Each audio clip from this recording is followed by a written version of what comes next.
For people that don't know, can you break down the 5 stages of GTD quickly so they know? And if from what I understand, it's capture, clarify, organize, reflect, engage. And by the way, ever since I met David 4 years ago, I started doing this. I started idea capturing. I have a poor form of doing it, but I actually email myself. And so it's a little rough around the edges, but it means that I will always see it the next day.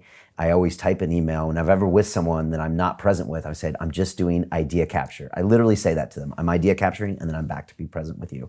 But I make sure I do it right when it comes to mind. Yeah, so good for you. Maybe you could describe this, because some people don't know what I'm talking about. I hang out with a lot of people and they're like, oh, I should really do that. And then I watch them, and David, they don't capture. And I know to myself, they've just invited more chaos into their lives, and they're never going to do this as well. It takes a long time to change that habit, to recognize when you're making those kind of decisions that you can't finish in the moment, and then to have that habit of doing as you described what you do. I capture it right then, and so the capture step is the first step of identifying what's got your attention, what you can't finish in the moment that you think of it. Potentially meaningful things. It doesn't mean that you're committed right then to do something about it. It means you're committed to look at it again and then clarify whether that is actually something to do about it or not. So you want to, my capture tool, I probably showed the leather last notebook, time. Yeah, the leather, and so last time you had written down like a bottle of wine, you went, there it is, boom, and you write it down. Yeah. Look at that. And so I throw away probably 80% of these notes. I just don't know which one of them is really worth keeping yet. Don't force me to make that executive decision. Otherwise, I'll stop thinking. Right? So the thinking flow needs to be, that's the first step. It's just capturing things that are potentially meaningful. Potentially meaningful, right? Then if that's all you do, then you got little notes strewn all over the place, so you don't do anything with it. Right. We all know that guy. Right. It's got Post-its everywhere because they just read the first chapter, capture. Or if it's somebody like you and you've got it, you're sticking it into a black hole in your phone, as opposed to emptying that thing sooner than later within the next 24 to 48 hours. So that's the clarify step. Once I've captured it, then I can't let this lie fallow very long.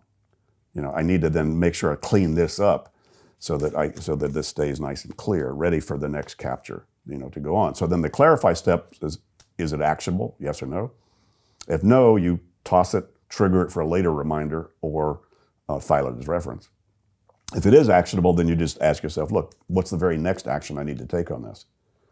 And if that one action won't finish it, then you've got some outcome you need to track. So action and outcome then become the clarifications of what people have on most of their lists. So most people, even though they make a list, still haven't gone to the next couple of steps, which is clarify and then organize the results of that thinking. They've got things on their list like mom, or bank, or doctor, or college, or, well, great. Well, they captured something that's got their attention, but what the hell are they, why, mom, yes, they had one, why is it on their list? Her birthday's coming, right? Well, what are you gonna do about mom's birthday? Oh God, I don't know. Right. How you find out? I should call my sister. Great, call sister, Ray, mom's birthday.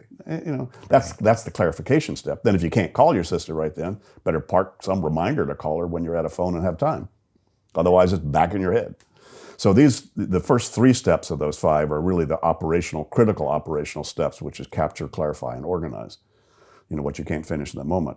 Step 4 is critical then to keep the system going and to use it well, which is I need to then review or reflect on what's the content. When I go out for errands, show me the 6 errands I need to run that I've decided. When I talk to my life partner, show me the 4 things I've said that's the next step, is to talk to him or her about the business of life stuff. So you need to then make sure you use this inventory that you've captured in an appropriate time and place. Otherwise, you won't trust it. And the whole point is to have a trusted system so that once it's there and you'll look at it at the right time, it's off your mind. Right. And those are all required steps